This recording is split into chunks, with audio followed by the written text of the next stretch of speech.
KIKD dilebur jadi apa? CP. CP dianalisis jadi apa?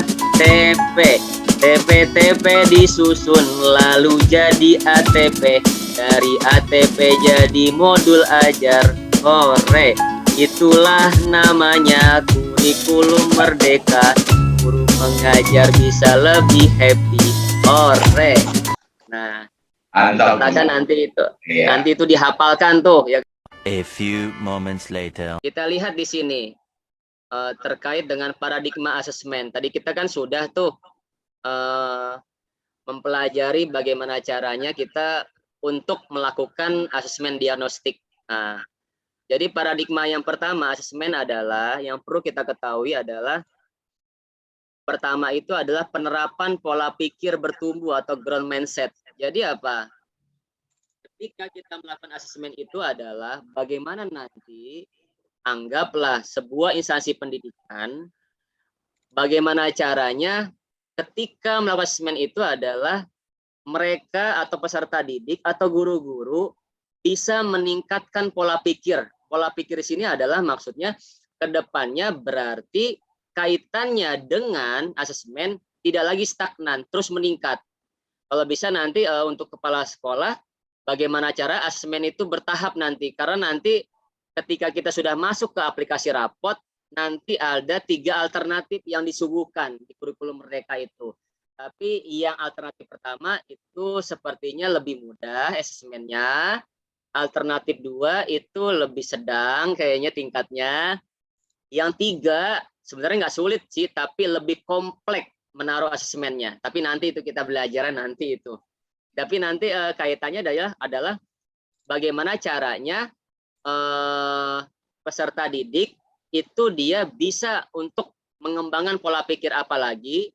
Kaitannya adalah di kurikulum merdeka ini, Mintarela, itu kaitannya adalah dengan bagaimana pembelajaran itu berbasis proyek, ya kan? PJBL, Project Based Learning, seperti itu. Jadi nanti ke depannya semua instansi sekolah itu bisa menerapkan pola pikir disebut dengan growth mindset, pola pikir bertumbuh. Dan kemudian yang harus diperhatikan dalam bentuk asesmen adalah terpadu. Ingat ya, terpadu. Di mana asesmen mencakup potensi pada ranah sikap, pengetahuan, dan keterampilan saling terkait. Jadi nanti sebenarnya kaitannya itu tidak berbeda dengan K13. Di dalamnya itu ada penilaian sikap, ada pengetahuan, keterampilan. Karena nanti diagnostik ke dalamnya itu nanti masuk ke sana nanti. Tapi bedanya nanti diagnostik nanti ada kognitif dan non kognitif. Nanti itu kaitannya nanti bisa masuk ke ranah formatif, bisa masuk ke ranah sumatif. Makanya nanti ada berkesinambungan antara diagnostik, kemudian formatif dan sumatif itu berkesinambungan semuanya. Tapi diawali dengan diagnostik terlebih dahulu. Dan kemudian selanjutnya adalah terkait dengan paradigma selanjutnya ada yang perlu kita perhatikan adalah yang ketiga, yaitu sekolah diberikan keleluasaan ya untuk menentukan teknik dan jenis asesmen. Jadi nanti kalau kita sudah melakukan asesmen di kurikulum merdeka, nanti guru-guru di modul ajarnya atau di modul proyeknya itu mencantumkan kira-kira teknik apa yang digunakan dan jenis asesmennya seperti apa. Dan nanti kaitannya adalah dengan modul ajar.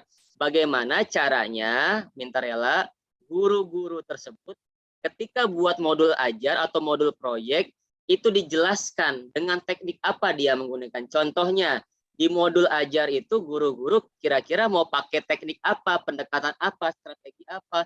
Oh, misalnya ada, misalnya model pembelajaran, oh aku pakai metodenya itu adalah ceramah interaktif dengan memadukan misalnya talking stick. Jadi pertanyaan-pertanyaan itu dengan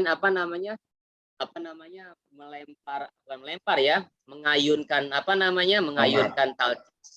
mengayunkan sticknya sambil nyanyi misalnya. Di situ terjadi asesmen misalnya.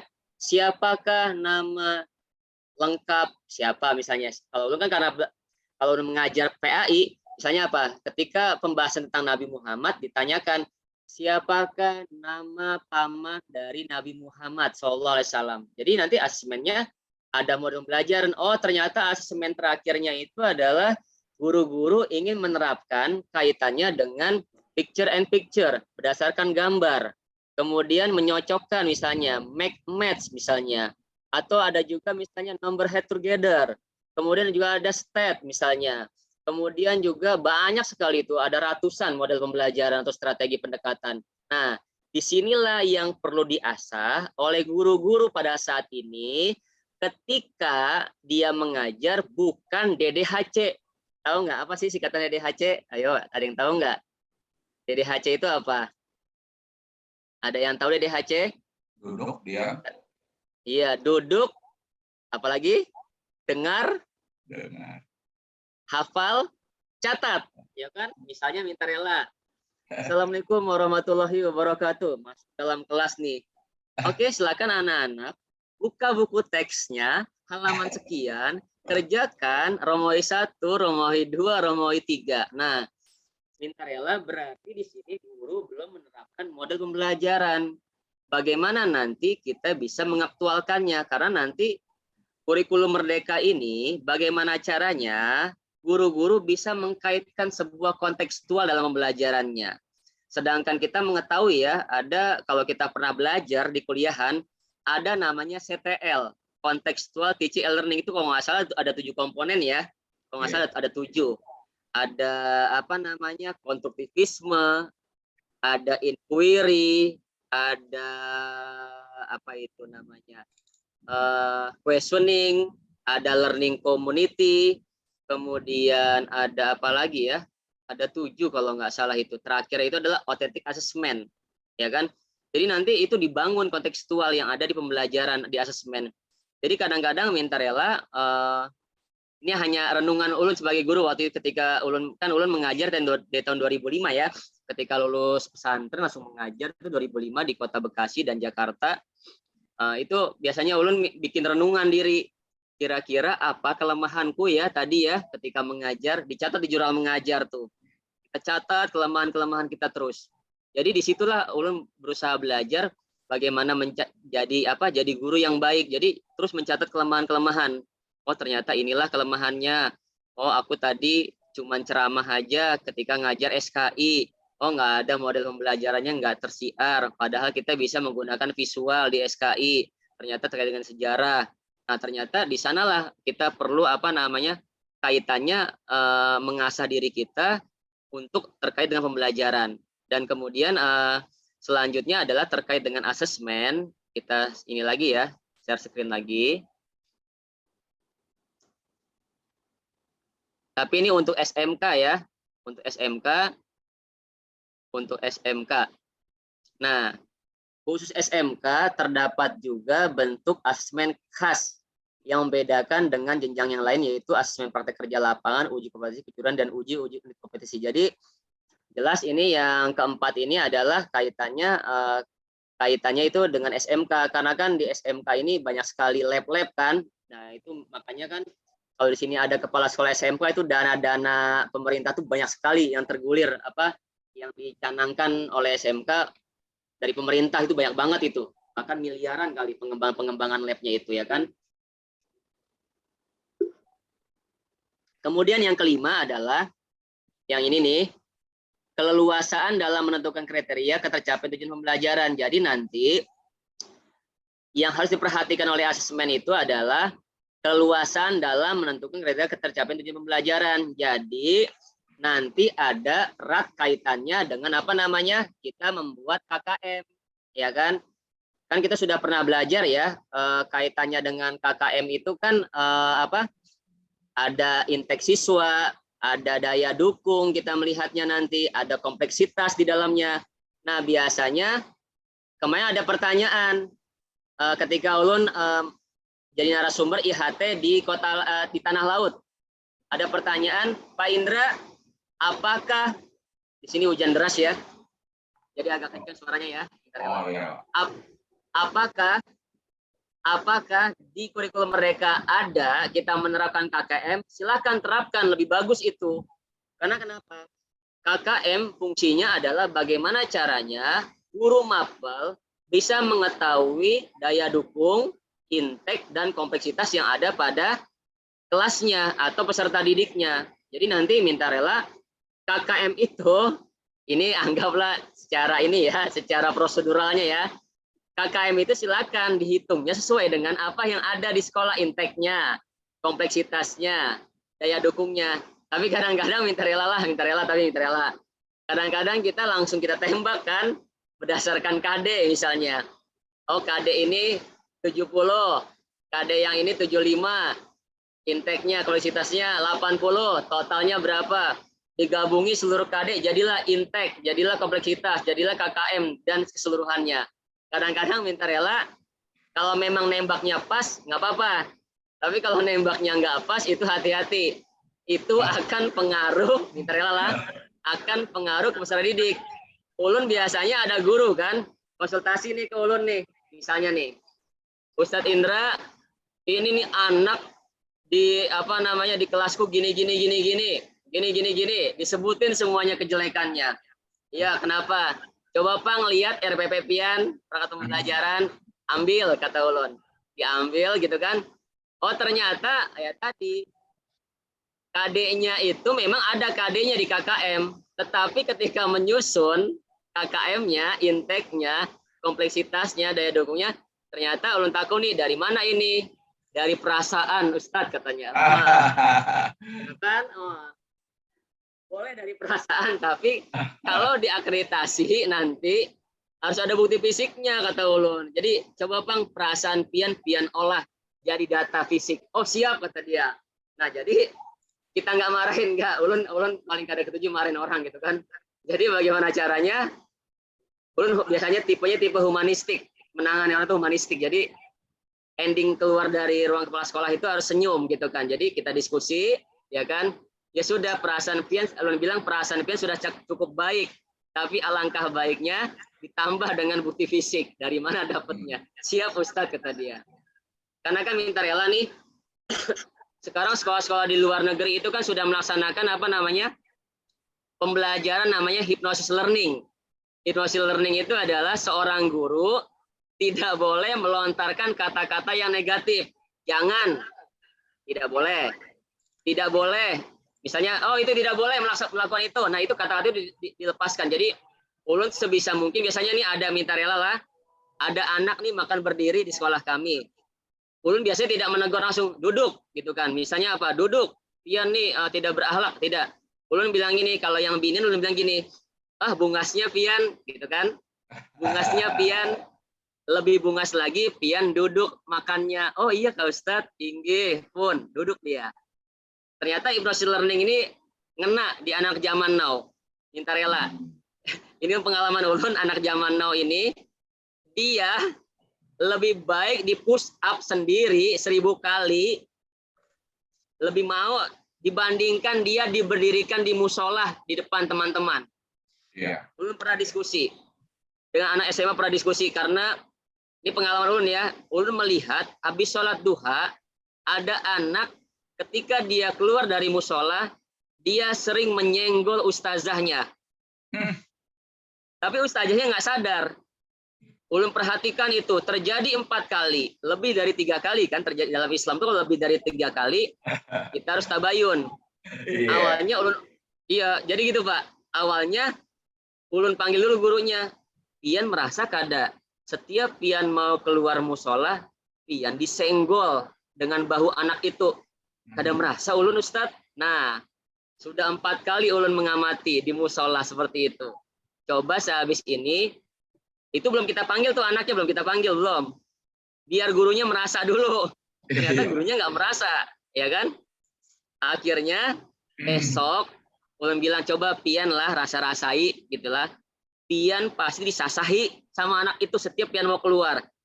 Kan begasakan itu kan? Iya. Keluarnya itu di musola, gitu kan? Ternyata inggih pun Ustadz katanya, Ulun akan besok akan merasa-rasa katanya.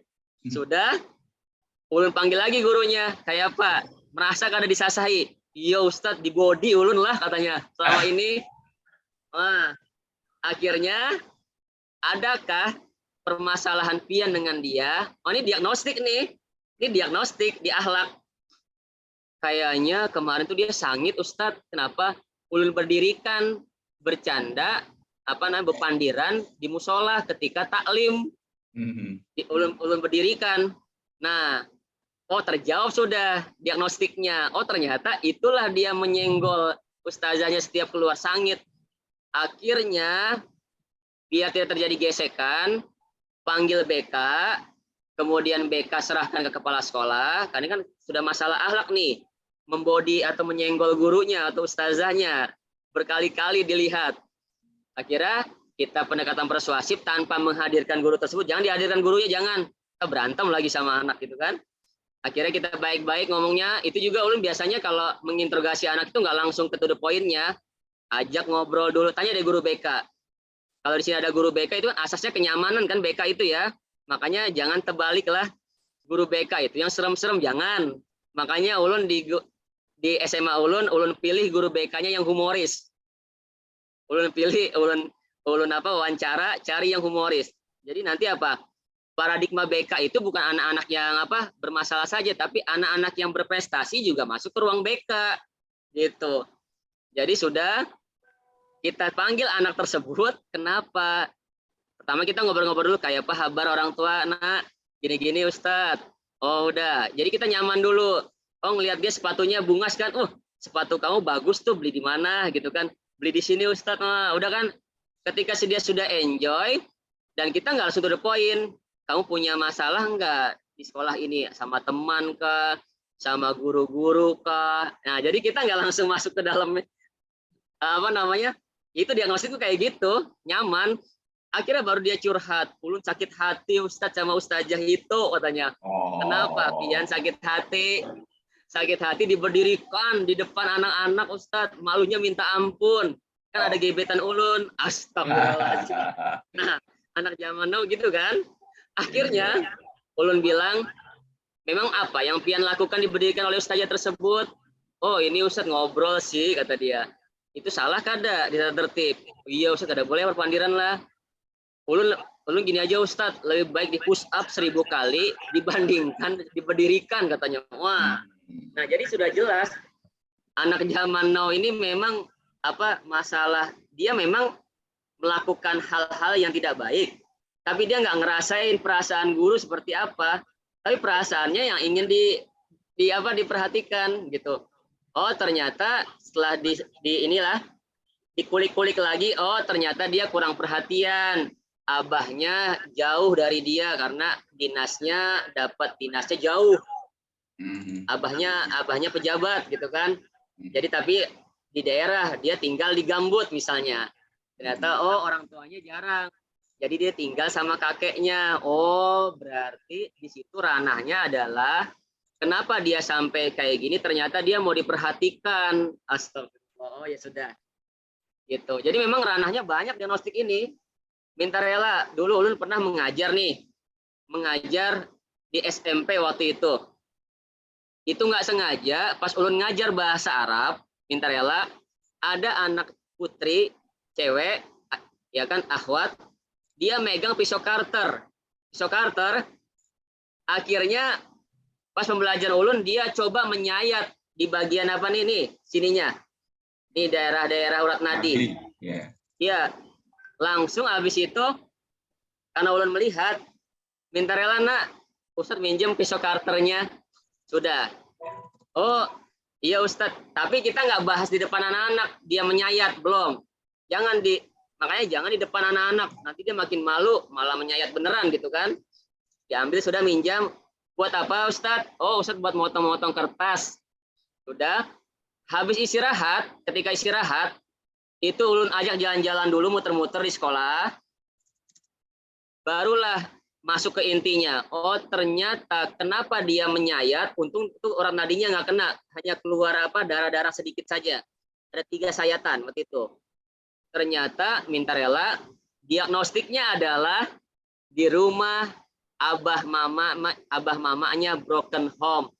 Dia kurang perhatian. Minta rela dia cerita waktu itu berantem terus, main tampar-tamparan, main lempar-lemparan. Nah, Jadi dia stres.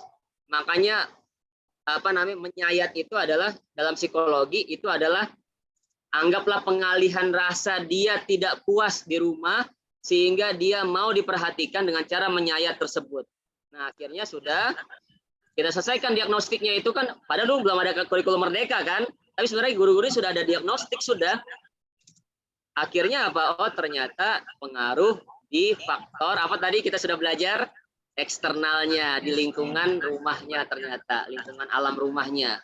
Jadi sudah jelas itu kejadian-kejadian ini. Ada lagi minta rela nih kan, karena kita diagnostik ya Pak, anggap aja pengalaman nih. Ketika ulun ngajar, tapi ulun kada sebutkan nama sekolahnya ya. Ulun mengajar, anak ini matanya minta rela merah-merah. Tapi nggak sampai di situ saja ulun mendiagnostiknya. Akhirnya ulun diagnostik, ajak dia bepandiran. Ada nyambung.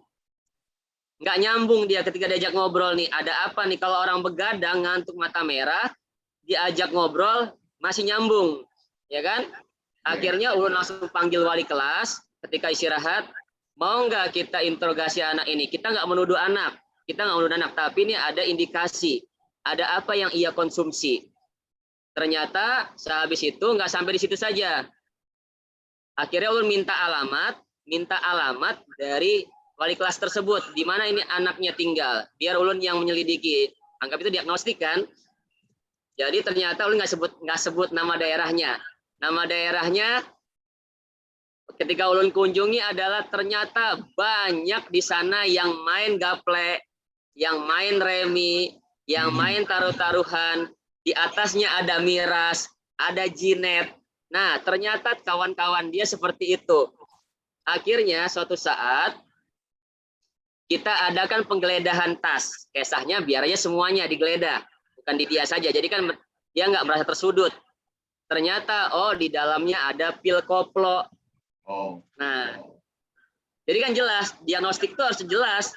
Kita ada bukti dulu, tapi kita belum punya bukti yang nyata. Tapi kita masuk ke ranah tadi, ke eksternal, kawan-kawan dia seperti apa. Oh ternyata kawan-kawannya adalah yang pengkonsumsi miras, jinet, pil koplo, apalah dan sebagainya, amer, anggur merah gitu kan. Nah ternyata itu mempengaruhi dia di sekolah. Ternyata kita geledah tasnya ada pil koplonya. Oh berarti diagnostik kita berhasil. Ternyata bukan pengaruh di sekolah dia seperti ini, tapi pengaruh eksternal sehingga dibawalah ke sekolah dia matanya merah, nggak nyambung ngomongnya dan emosinya sangat labil. Kan kalau orang habis kayak gitu kan labil kan, makanya Pian Takun itu yang di TV itu tuh habis ketika tawuran, sebelum tawuran tuh apa yang dikonsumsi anak-anak? Pasti kebanyakan mereka adalah mengkonsumsi barang-barang yang tadi itu, entah kacimeng, ya kan kita rela nih bahasa-bahasa Jakarta kan. Cimeng kah atau apa ganja kah, karena memang fungsi dari cimeng itu mereka anggap adalah membesarkan nyali mereka ketika ingin tawuran. Nah itu makanya kalau di kami itu ada tes ini namanya Pak atau Ibu, ada tes kami kerjasama dengan Rumah Sakit Sambang Lihum itu, kami guru-guru dan anak-anak itu kami tes urinnya, apalagi habis liburan kami tes itu ya kan. Apakah pengaruh itu pergaulan di rumah itu, jangan sampai nanti ada guru-guru atau minta rela anak-anak yang terindikasi ya tadi miras kah atau narkoba dan sebagainya, nauzubillah. Makanya diagnostik kami itu sampai ke sana, kerjasama dengan dokter Sambang Lihum. Kami nggak menentukan waktunya kapan, yang penting kami ada tes urin. Nah itu diagnostik juga itu terkait dengan apa kita membentengi sekolah kita gitu kan dari hal-hal negatif yang ada di luar. Jadi seperti itu. Kita lanjut ya terkait dengan ini sudah jam berapa nih? Ini sudah jam 12.14 berarti 13 menit Pak ya. 16 menit. Oke, ini sedikit lagi nih kita terkait dengan asesmen. Ini masih ada Pak, masih ada ya? Masih ada. Kelihatan Pak ya? Ya. Oke, jadi kita lihat di sini pada slide selanjutnya. Asesmen awal pembelajaran dapat dilakukan untuk mengidentifikasi kebutuhan belajar peserta didik dan hasilnya digunakan untuk merancang pembelajaran sesuai dengan tahap capaian peserta didik. Nah, kalau nanti kita sudah melakukan asesmen diagnostik, itu biasanya nanti kita sudah mulai disebut dengan asesmen awal pembelajaran. Jadi, fungsi dari asesmen awal pembelajaran ini adalah nanti anggaplah dewan guru itu nanti bisa mengidentifikasi kebutuhan belajar peserta didik. Dari mana? Dari diagnostik yang tadi kita lakukan. Jadi jelas nanti, oh ternyata nanti aku ketika pembelajaran menyediakan apa? Misalnya terkait dengan modul ajar, oh mereka diajak praktek misalnya. Jadi nanti ini larinya nanti adalah masuk ke formatif dan sumatif. Gimana, sudah mulai ada kreativitas, paham ya? Jadi nanti kita sudah diagnostik, nanti ada namanya asesmen awal pembelajaran. Buat apa? Ya tadi, kita mengidentifikasi kebutuhan belajar peserta didik dan hasilnya digunakan untuk merancang pembelajaran sesuai dengan tahap capaian peserta didik. Jadi nanti guru bertanggung jawab setelah ada diagnostik, itu kaitannya nanti masuk lagi ke modul ajar. Dan nanti modul ajar itu bagaimana caranya guru-guru bisa sudah memfasilitasi kebutuhan peserta didik. Contohnya nanti modul ajarnya adalah kaitannya dengan pembelajaran praktek. Kemudian pembelajaran kaitannya dengan unjuk kerja misalnya. Jadi nanti masuk ke sana. Oh, unjuk kerjanya misalnya minta rela. Misalnya kita masuk ke masalah keterampilan. Keterampilan itu apa yang pertama yang dinilai? Kita flashback K13 deh. Yang pertama itu adalah proyek, ya kan? Proyek, kemudian ada unjuk kerja. Unjuk kerja itu kan dibagi lagi praktek dan produk atau produk. Yang terakhir itu adalah portofolio.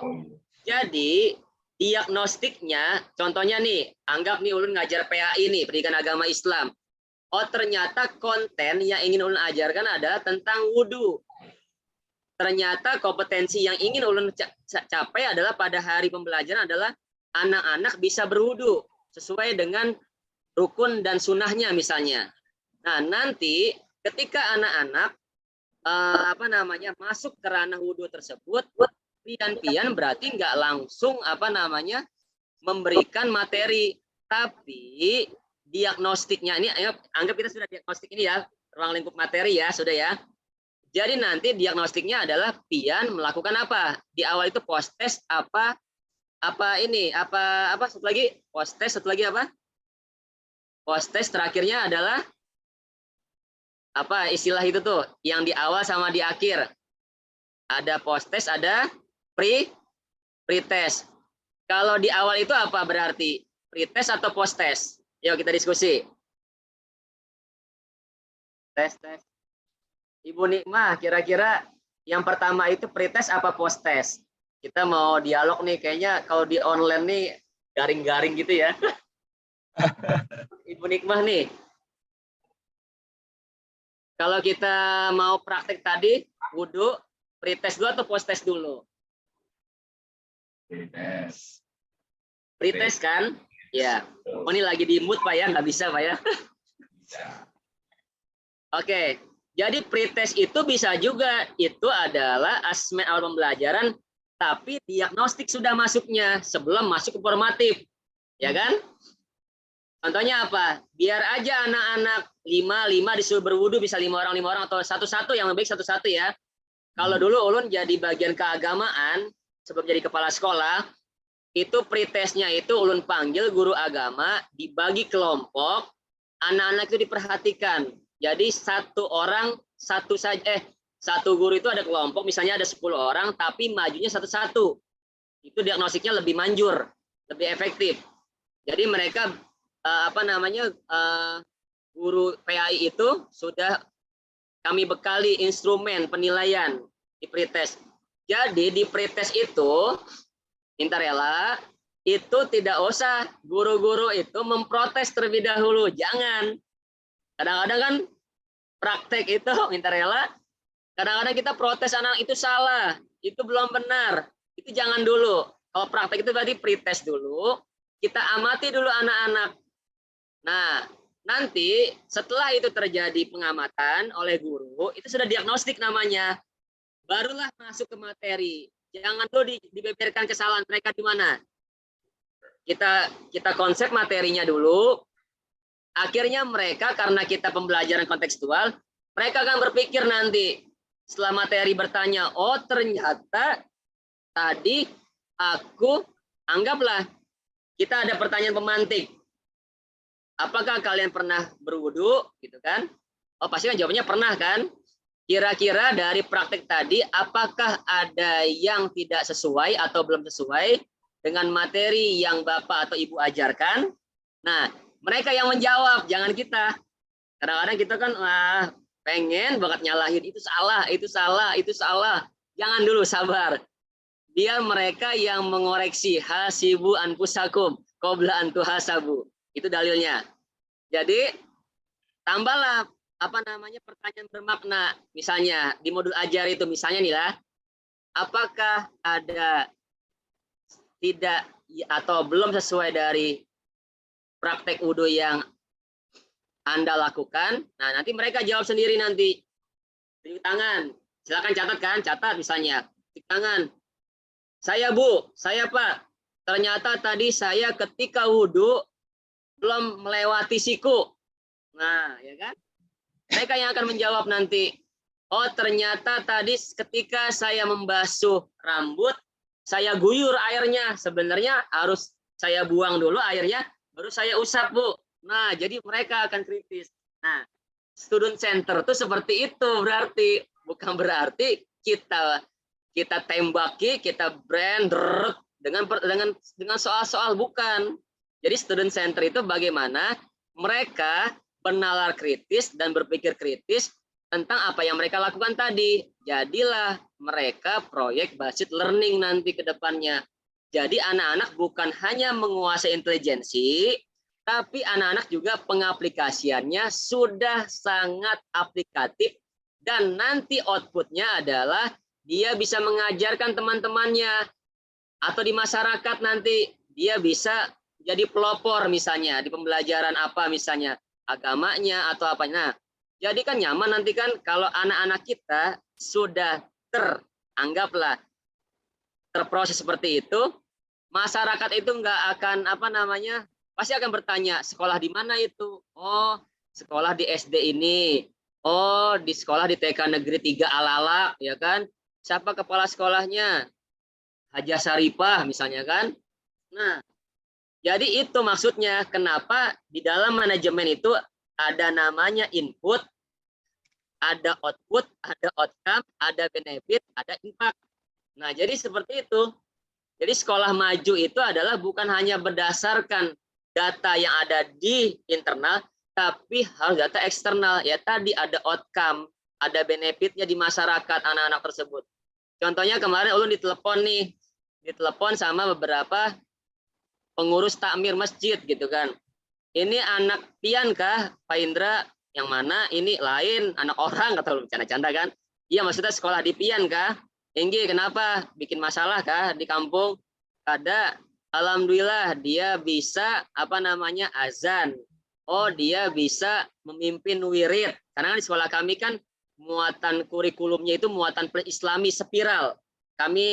Kurikulum kami kurikulum spiral dari PAUD itu berkesinambungan dengan KB, TK, SD, SMP, SMA. Jadi kami itu punya namanya muatan plus spiral, plus Islami. Jadi misalnya di TK berapa juz, di KB bukan berapa juz, berapa surat. Di KB berapa surat, di TK berapa surat. Nah, ketika dia masuk SD di CMI, dia ada spiral lagi. Oh, dia pengayaan tetapi tidak lagi surat yang itu, tapi cukup pengayaan. Nanti akan berlanjut, oh di SD juz 30. Oh misalnya di SMP itu 5 juz. Oh di SMA itu 8 juz. Oh di pesantren itu adalah 15 juz. Jadi kami ada namanya kurikulum spiral. Sampai kami minta rela, kami bikin KIKD sendiri terkait dengan muatan plus Islami yang ada di sekolah kami. Kenapa ulun tahu? Karena yayasan dulu menyuruh ulun membuatnya. Bisa nggak Pak Indra bikin terobosan baru? Kayak apa yang bagusnya? Kalau mau, apa corak yang mau dijual oleh CMI? Muatan Islami dan sains. Tapi aku mau berkesinambungan. Ya sudah, pakai aja kurikulum spiral, kata ulun. Apa itu spiral? Itu kayak obat nyamuk, ya kan, muter-muter, tapi pasti berkesinambungan. Ya sudah, kita buat namanya muatan plus namanya. Jadi kami punya kurikulum itu dua. Satu KTSP atau KOSP yang sekarang ada di Nasional Pendidikan, dan kurikulum yang kedua kami adalah kurikulum yayasan. Makanya kami melakukan EDS nanti. Mungkin kepala sekolah sudah tahu ya, perencanaan berbasis data nanti kan itu ini apa namanya berbasis sudah teknologi sekarang. Tinggal pian unduh rapot pendidikan ya kepala sekolah nih atau TU operator kan. Tinggal unduh rapot pendidikan, nanti keluar pian apa namanya SEP-S-nya itu di 97 workbook 97 2003, pian buka BPMP si pena BPMP Kalsel, kemudian pian import Excel tersebut, nanti ada analisis data dari BPMP Kalsel. Mana yang perlu dibenahi oleh sekolah tersebut. Kelihatan nanti ada D1-nya, D2-nya, terkait dengan literasi, numerasi, sarpras, apa, guru, ada semuanya. Jadi sekarang EDS-nya sudah sangat gampang. Itu di Sipena BPMP Kalsel sudah ada aplikasinya. Dari mana cara menganalisisnya? Kepala sekolah atau operator mengunduh di rapot pendidikan nasional. Searching aja di Google, rapot pendidikan nasional.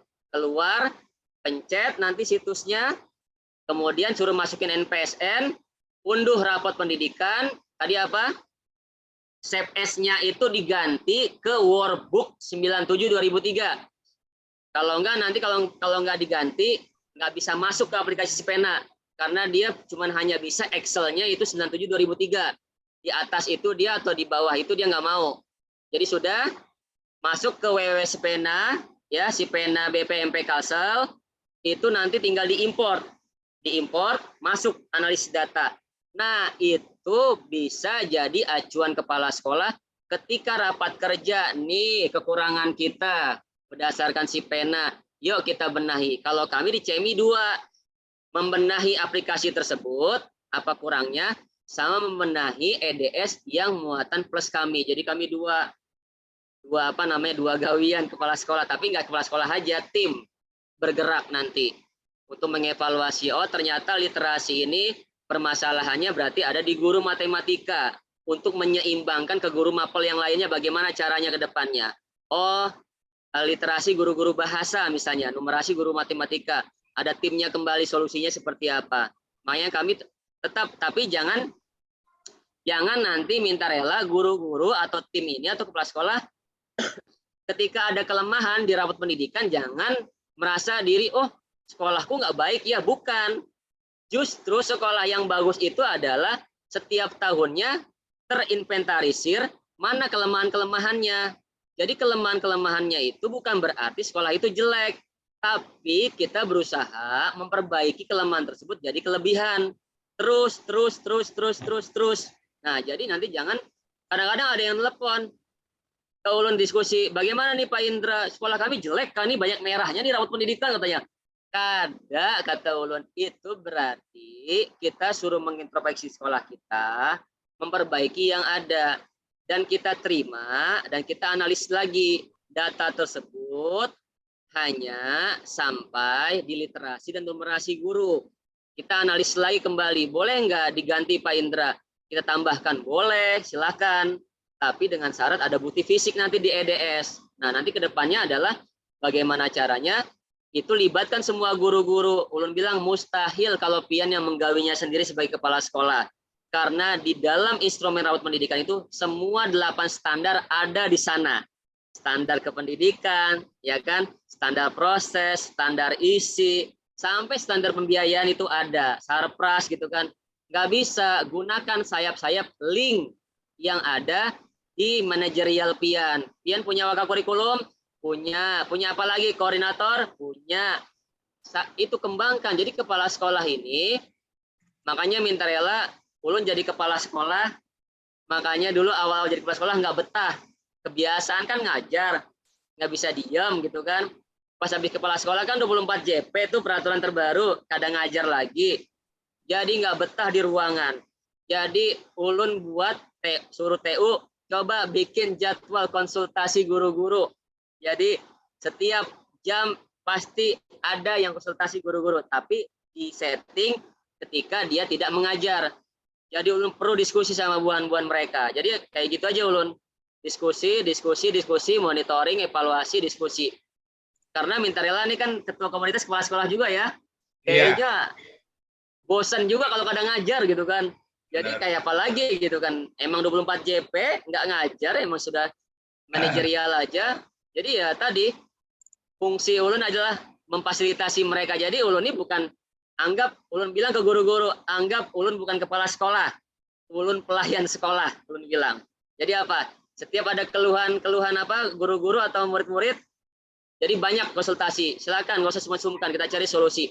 Ternyata dari keluhan-keluhan murid atau peserta didik atau guru-guru, ternyata itu yang bikin maju sekolah kita. Karena kita tahu, karena mereka mengalami. Jadi jangan takut dikritik dan disaran orang. Jadi ulun ketujuh itu dikritik, disaran, ayo catat, kita baiki. Tapi nanti pelimpahan perbaikan itu bukan di kepala sekolah saja.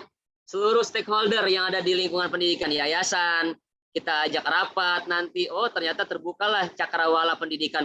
Oh ternyata pendidikan ini kompleksitas ya masalahnya ya, bukan hal yang gampang ternyata. Gitu. Apalagi sekolah-sekolah negeri nih yang muridnya 800 ya kan, 1000 ya kan, apalagi tuh. Semakin banyak murid, semakin banyak guru, semakin banyak masalah yang dihadapi. Jadi ulun bilang ke beberapa orang, pian jangan takut dengan masalah, karena itu sudah sunatullah. Nggak mungkin, nggak ada di dunia ini sekolah yang nggak punya masalah. Pasti punya masalah semuanya. Ulun bilang gitu motivasinya ke mana? Ke kepala sekolah yang pernah diskusi dengan ulun. Jadi apa? Fungsinya adalah kita hanya mencari solusi. Mun belum ada solusi, dipikirkan bareng-bareng. Nah, seperti itu ke depannya. Jadi itu contoh dari asesmen. Kemudian yang selanjutnya adalah, ini adalah terkait dengan tadi ruang lingkup materi sudah ya. Jadi asesmen itu nanti pendidik dapat melaksanakan asesmen awal pembelajaran sesuai kebutuhan. Misalnya pada awal tahun pelajaran, pada awal semester, sebelum mulai satu lingkup materi dapat berupa satu atau beberapa TP. Jadi nanti ini masuk sudah ke formatif. Ketika lingkup materi diagnostiknya sudah pian lakukan, berarti nanti kaitannya adalah dengan modul ajar di tujuan pembelajaran. Dari mana dapat TP dan ATP? Tadi sudah menjelaskan, mungkin pian-pian sudah mendapat ilmunya. Jadi di CP itu, di uraian CP kan ada yang di CP itu coba dilihat nanti. Kan panjang tuh kan fase E pelajaran bahasa Indonesia itu apa. Nah, di CP itu di dalamnya ada konten dan kompetensi. Itu yang ditelaah oleh guru-guru mapel sehingga nanti itu jadi sebuah tujuan pembelajaran. Berlatih memilah-milah konten, ulang ya, konten, kompetensi. Tadi sudah ulun jelaskan. Contoh CP-nya adalah terkait dengan ada kalimat misalnya mengidentifikasi, menelaah. Kontennya apa? Dicari CP itu. Oh, kontennya tentang bela negara. Oh, kontennya tentang kaitannya pemberdayaan TIK misalnya. Itu ada di setiap CP itu dibaca nanti berdasarkan mapel. Nah, modul ajar itu yang baik itu adalah dilakukan secara mandiri oleh guru mapel. Kemudian modul ajar tersebut bagaimana caranya menyesuaikan konten dan kompetensi yang dimiliki oleh anak-anaknya. Jadi nanti pian-pian ketika sudah sampai ke modul ajar, pian akan kembali mengingat tentang KKO. Kata kerja operasional. Masih ingat nggak tuh taksonomi Bloom? Ya kan? C1, C2, C3, C4, C5, C6. Minta rela. Kemarin ada diskusi guru-guru dulu. Sebelum menjadi kepala sekolah, pernah ulun diskusi dengan guru-guru. Ada guru-guru mengeluh seperti ini. Kenapa ini Pak Indra? saya sudah melaksanakan tujuan pembelajaran seperti ini. Ketika saya melakukan asesmen penilaian, kok anak-anak nggak bisa jawab? Coba dilihat dulu katalog RPP-nya. Ingat ya, modul ajar ini sama seperti RPP. Dulu kan RPP kan? Coba RPP Pian, lihat. Lihat RPP-nya, lihat asesmennya. Ternyata di RPP ia menggunakan KKO C2, C3 cuman. Menyebutkan, menjelaskan. Jadi dia hanya mengajar di sekolah tentang menjelaskan, menyebutkan. Asesmennya apa? Asesmennya adalah menganalisis. C5 sudah, C4 sampai C6 gitu kan. Ternyata nggak matching, kata ulun. Iyalah anak-anak nggak bisa. Pian ngajari gimana? Iya, sebutkan ini, menjelaskan ini. Soalnya Pian ambil dari mana? Dari Google. Coba dilihat soalnya. Ngapain tuh suruh anak-anak itu menganalisis ya? Iya. Gimana? Anak-anak bisa jawab. Contohnya kita belajar Asmaul Husna. Kita hanya menjelaskan nih arti Al-Hakim apa, gitu kan? Artinya Al-Jabar itu apa? Pengamalannya itu apa? Tetapi ketika bikin soal, kita bikin soal cerita 2 paragraf. Pertanyaannya, kalau sudah soal cerita itu menyebutkan atau menganalisis? Menganalisis kan? Menganalisis, ternyata tidak sesuai dengan karakteristik yang diajarkan guru dengan muridnya. Itu hati-hati juga guru. Ada salah kita juga ternyata di sana. Kemudian ada minta rela misalnya. Kalau di Batola gimana Pak? Kalau soal-soal ujian semester itu masih dikelola oleh komunitas apa enggak? Tidak, Pak, sendiri-sendirian.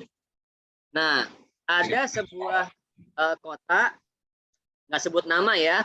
Ya. Padan K13 itu kan PTS ditiadakan kan sebenarnya. Ya. Ya, tapi kan proyek masih ada tuh. Ya kan? Ya kan, proyek masih ada. PTS di soal, padahal PTS di kurikulum 13 revisi itu sudah ditiadakan. Ya. Masuk ke nilai harian aja. Ya. Masuk ke nilai pengetahuan itu pas. Ya kan, penilaian akhir semester atau penilaian akhir tahun. Ya. Tapi kadang-kadang nggak apa-apa, ini kita itu nggak apa-apa, terserah aja, proyek berjalan silahkan kan. Itu ternyata yang bikin soal adalah komunitas.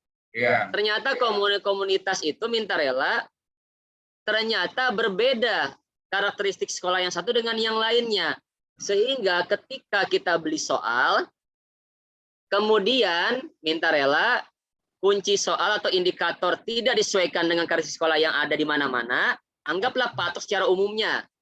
Sehingga terjadilah peserta didik ketika mengerjakan protes. Dia acung tangan ketika dia ngerjain. Ini belum diajarin ini Pak, apa maksudnya? Kok keluar di ujian? Wah, ada anak yang kritis saking dia hafal tentang pembelajaran, kompetensi dasar. Ini apa ini Pak? Nah, dan sebelumnya gurunya nggak mengitihi. Kalau gurunya mengitihi di awal, pasti dia bilang di awal, silakan nomor 7 bonus, ya kan? Tapi kalau guru tidak mengitihi di awal, hati-hati, anak pasti akan protes. Baru kaget gurunya, yang mana nak? Yang ini nih Pak, belum pernah ini terjadi soalnya. Ini apa? Ini nggak ngerti saya gitu kan? Ada yang kayak gitu. Nah, itu berarti penyusunan asesmennya belum sesuai dengan karakteristik yang ada di sekolah tersebut. Makanya hati-hati guru-guru. Berarti nggak usah dinilai, kasih aja bonus, ya rohim lah buat apa namanya penilaian anak-anak. Nah, kadang-kadang seperti itu. Ya tadi ranahnya 2. Minta rela. Dulu kan ada UN, ya Pak ya? Ya Bu ya, ada UN. Itu kan sebelum UN itu ada kisi-kisi keluar nasional, ya kan? Ternyata kisi-kisinya di situ UN yang ada kisi-kisinya tinggi banget. Iya.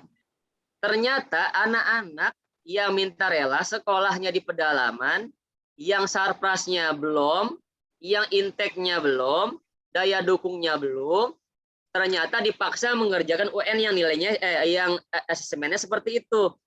Kemudian soalnya sama lagi di Indonesia. Nah, berarti itu ada beberapa komponen yang tidak sesuai dengan karakteristik sekolah. sekolah yang ada di kota berbeda dengan sekolah yang di pedesaan, dayanya, daya nalarnya atau apanya, atau sarprasnya. Makanya waktu itu diproteslah UN harus ditiadakan. Dan alhamdulillah kan ditiadakan kan, diganti oleh ANBK. ANBK itu adalah kaitannya literasi dan numerasi gitu kan. Nah, jadi memang persoalan-persoalan UN itu seperti itu. Ketika C1 sampai C6-nya bermain, tetapi ada beberapa sekolah yang belum sampai ke sana, apalagi C4 sampai C6. Makanya UN di pedalaman minta rela sama di perkotaan itu beda jauh nilainya dibandingkan. Akhirnya apa? Terjadilah asesmen nasional, monitoring evaluasi. Oh ternyata nilai UN rendah di daerah ini, di provinsi ini. Akhirnya dipanggillah kepala dinasnya, dianggap tidak cocok, tidak sesuai, diganti kepala dinasnya. Nah ini kan jadi masalah lagi, 2 kali masalahnya, ya kan? Jadi emang ada konflik masalah. Jadi alhamdulillah itu sudah kita, waktu itu kami bergerak itu kan membicarakan ini gitu terkait dengan UN, gimana ke depannya gitu kan. Akhirnya terjadilah apa namanya minta rela UN diganti dengan ujian sekolah. Dan itu soalnya silakan dibuat sesuai dengan apa yang sudah diajari dan karakteristik sekolah. Aman nggak? Nggak ada yang komplain kan sekarang ini? Kelas 12, kelas 9, kelas 6. Nggak ada yang komplain, jarang komplainnya. Nggak ada yang bunuh diri kan?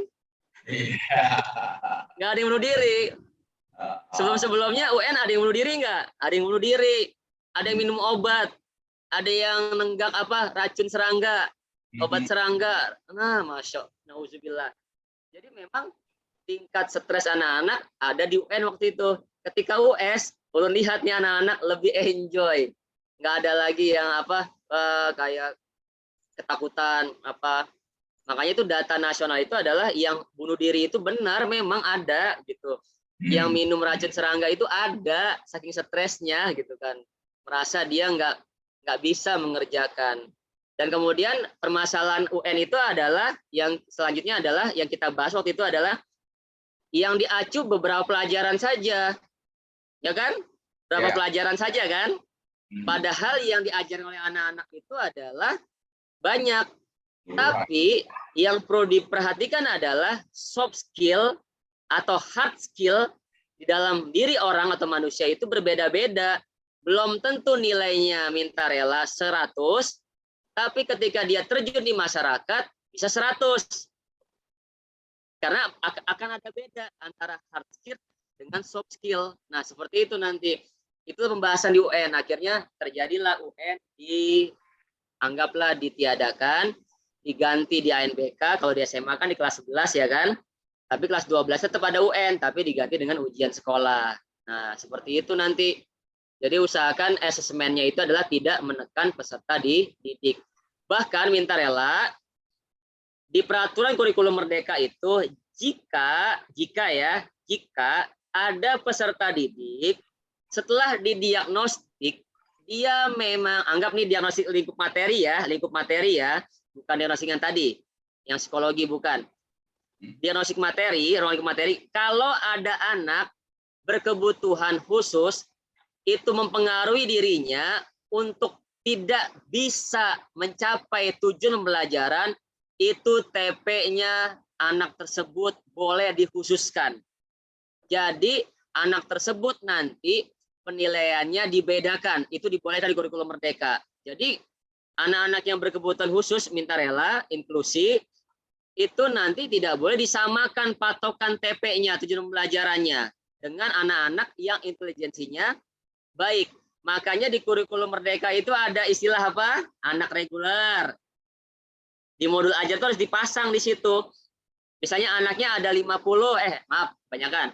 Misalnya 30. Oh, 20-nya reguler. Ya kan? 5-nya itu adalah cibi. Lain cibi-cibi ceribel lah, lain lah.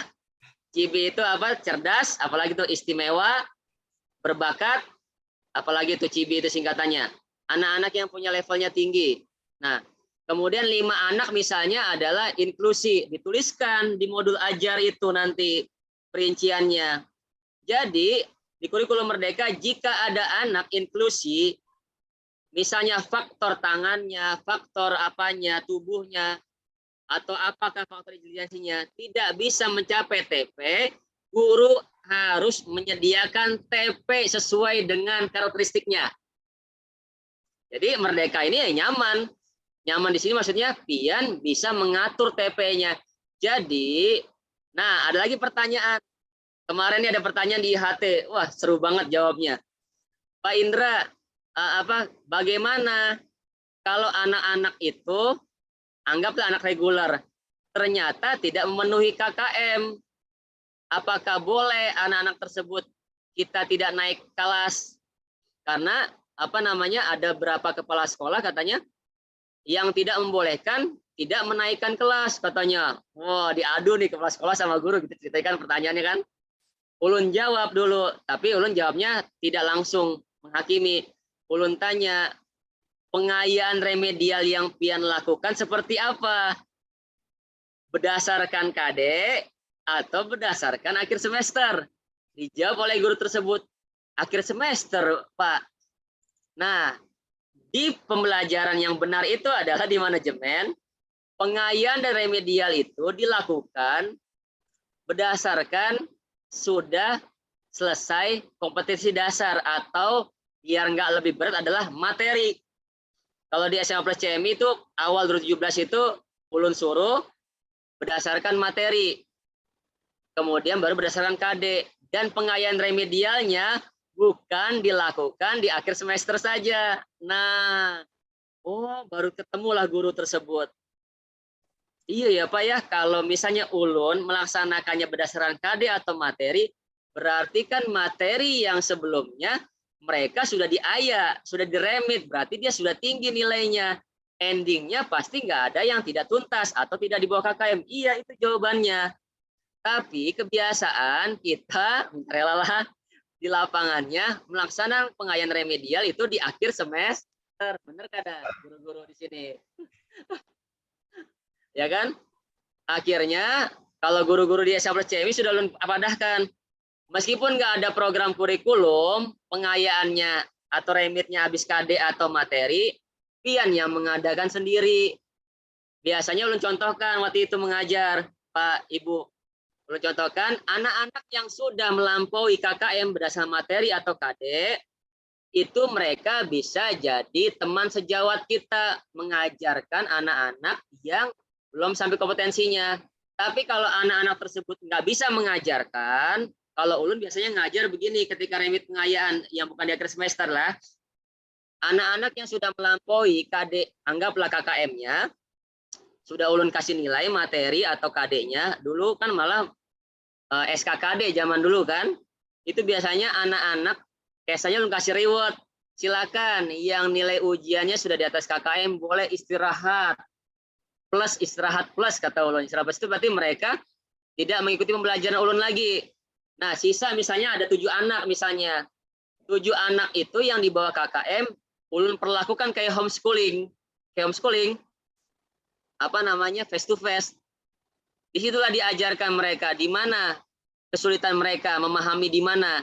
Nah, itulah pengayaan. Nah, sudah ada pengayaan di situ mereka. Kemudian kami adakan remedial lagi sesuai dengan apa yang sudah ulun ajarkan di 7 anak tersebut. Oh, ternyata kita lihat ada nggak peningkatan. Jika ada peningkatan berarti berhasil program pengayaan remedial kita. Jadi anak 7 ini di minggu yang akan datang bisa mengikuti materi atau KD yang selanjutnya dengan anak-anak yang tadi sudah berhasil melampaui KKM. Nah, jadi waktu itu ulun takuni ke guru tersebut, sudah belum melakukan itu? Belum Pak, kami tahunya akhir semester remit pengayaan itu. Kami kira, oh enggak. Kata ulun, pengayaan remit itu bisa dilakukan sebelum melanjut ke materi atau ke KD selanjutnya. Oh iya baru tahu. Jadi apa? Jar kepala sekolah itu ada benarnya, tidak ada anak yang tidak naik kelas gitu. Kalau mengikuti konsep seperti itu. Ada lagi pertanyaan. Ada pertanyaan lagi. Bagaimana Pak Indra kalau 7 anak tersebut ternyata tetap di bawah KKM? Nah, berarti kalau memang tidak bisa juga terjadilah pengayaan selanjutnya. Kalau pengayaan selanjutnya tidak bisa, anggap 3 kali pengayaannya, ya kan? Nggak bisa, ya sudah, tetap cantumkan KKM di bawah KKM. Tapi biasanya kan nanti di sekolah ada peraturan berapa mata pelajaran. Kalau tidak, anggap kalau di sekolah kami itu peraturannya 3. Kalau ada lebih dari 3 anak-anak di bawah KKM, itu biasanya kami bikin surat lulus bersyarat namanya. Tetap lulus, tetap naik kelas, tapi naik kelas bersyarat. Itu biasanya kami panggil orang tuanya, kita diskusi parenting, ada kurikulum di sana, ada wali kelas, ada kepala sekolah. Di situ ada lulus bersyarat. Orang tua harus menjamin di rumahnya agar anak ini belajar. Tapi kami ada bahasanya namanya apa? Naik kelas bersyarat. Nah, kalau dia lebih dari 3 mapel itu di bawah KKM. Yaitu 3 itu sudah pengayaan 3 kali guru-guru, tetap aja dia tidak biasanya 3 kali itu bukannya mereka nggak mengikuti pengayaan, merekanya nggak mau datang ketika pengayaan dan remitnya itu tidak mau datang, di WA sama wali muridnya, di WA sama wali kelasnya atau sama guru mapelnya, ternyata nggak mendatangi gurunya juga, ya kan? Atau kejadiannya mereka yang remit itu atau pengayaan itu alasannya nggak masuk karena ada acara keluarga. Nah, tapi biasanya kalau yang sudah di pengayaan remit di awal 7 itu, anggap 7 tadi, tetap dia di bawah KKM, itu biasanya jarang di kami karena gurunya sudah langsung kayak homeschooling gitu kan, mengajari gini. Kan semakin sedikit anak ketika kita mengajarkan, semakin mudah kita untuk memasukkan sebuah konten pembelajaran untuk mereka pahami. Nah, jadi seperti itu kami melaksanakannya. Jadi nanti pengayaan rem itu jangan diadakan akhir semester aja, gitu kan? Kalau bisa, gitu kan? Tetap kadang-kadang kurikulum sudah ulun anjurkan gini. Kurikulum, tolong nanti laksanakan, beri himbauan di grup teachers, gitu kan? Grup teacher agar mereka jangan lupa melakukan pengayaan remedial sebelum masuk ke materi selanjutnya. Kadang-kadang ada guru yang rajin tuh per KD dia. Pengayaan di kami itu ada guru rajin banget ya kan. Per KD, Masya Allah itu. Itu bagus banget tuh, diapresiasi banget itu. Ada yang per materi. Tapi Lun bilang ke yang per materi itu, tolong di semesternya akan datang, pian atau di bulan yang akan datang, meningkatkan lagi kompetensinya. Bukan hanya per materi, tapi per KD. Oke, siap kata dia. Gitu. Jadi di situ terasah mereka gitu. Seperti itu ya, dari asesmen pengalaman kami. Kemudian asesmen pada awal pembelajaran, ya kan, nih yang terakhir nih, diharapkan tidak memberatkan pendidik atau satuan pendidikan. Jadi ini kuncinya nanti, kuncinya adalah bagaimana nanti pian-pian di sini minta rela ketika ada asesmen itu adalah karena pian sudah tahu kapasitas peserta didiknya, karakteristik peserta didiknya. Jadi asesmen ini adalah tidak memberatkan guru atau pendidik dan juga tidak memberatkan pendidikan. Jadi endingnya adalah guru-guru bisa lebih enjoy melaksanakan pembelajaran, tidak ditekan. Bahkan di kurikulum Merdeka menjelaskan guru-guru itu agar tidak mengejar materi untuk dihabiskan. Itu kan ada di kurikulum Merdeka semboyan itu, tidak menghabiskan materi, tetapi bagaimana caranya materi yang diajarkannya sebelum melampaui materi selanjutnya itu anak-anak sudah mengerti terlebih dahulu. Makanya nanti ada diagnostik juga di awal pembelajaran. Kemudian di akhir itu nanti ada namanya diagnostiknya itu berkala nanti. Kaitannya kemana? Sudah masuk ke formatif dan sumatif nanti. Kita akan jelaskan di minggu yang akan datang.